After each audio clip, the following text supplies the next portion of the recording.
The rain hammered against the corrugated iron roof of the warehouse, a relentless percussion that mirrored the frantic beat of Jack Rourke's pulse. He's been waiting, leaning against a stack of crates smelling faintly of brine and decay.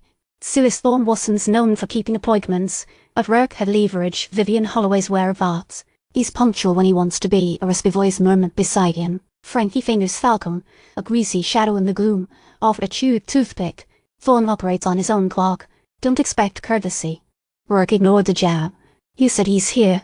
A spotlight clicked on, blindingly bright, illuminating Silas Thorne standing on a raised platform overlooking the warehouse floor.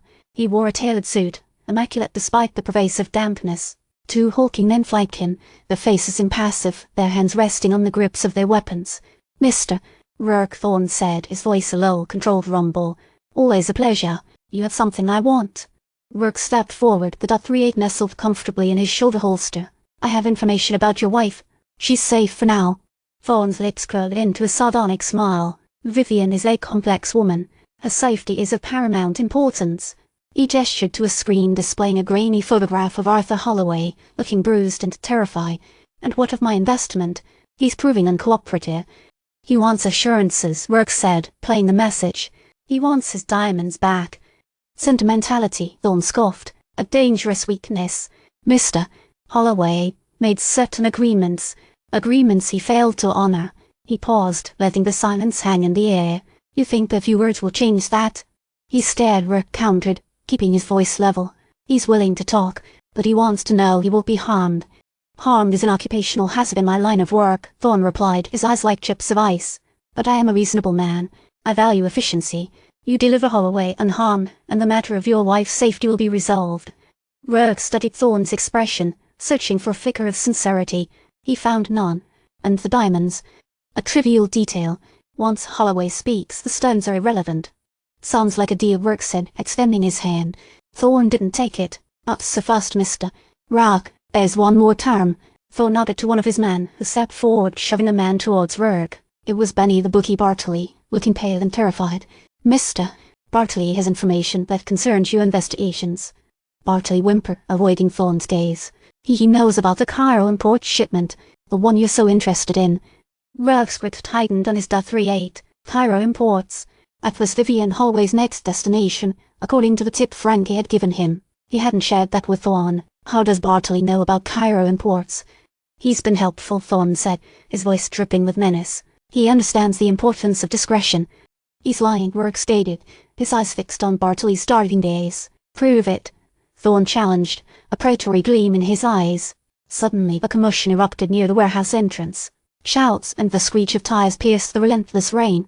One of Thorne's men shouted, "They're here!" The cops. Thorne cursed under his breath. This complicates matters. He turned to Rourke, his expression hardening. You're persistent, Thorne, Mr. Rourke.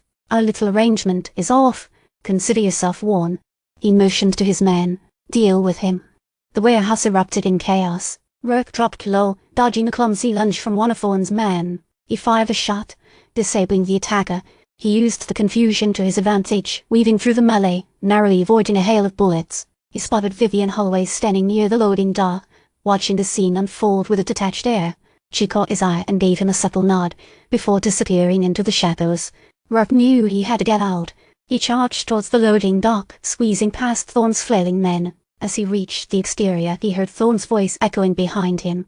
Rourke, this isn't over. You'll regret this. Rourke ignored the threat. He sprinted through the rain-soaked docks, the city lights blurring around him. He knew Thorne wouldn't let this go. He knew Vivian Holloway was playing a dangerous game, and he knew that he was caught in the middle with no clear way out. He reached a pre-arranged rendezvous point with Frankie, who was waiting in a beat-up Ford sedan. What happened? Frankie asked, eyes wide. Thorne's a viper, Rourke replied, sliding into the passenger seat. Vivian's involved, and Cairo Imports is the key to everything. Cairo Imports, Frankie repeated. What's there? I don't know, Rourke admitted, but I intend to find out.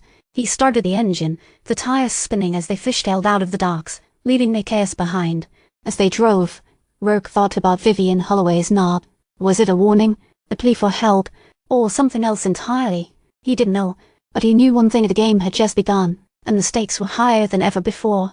He glanced at the rearview mirror, a sense of foreboding washing over him. He could almost feel Thorne's eyes burning into his back, a constant reminder of the danger that lay ahead. The rain continued to fall, washing away the grime and blood from the docks, but it couldn't wash away the feeling of unease that settled deep within Jack Rourke's soul.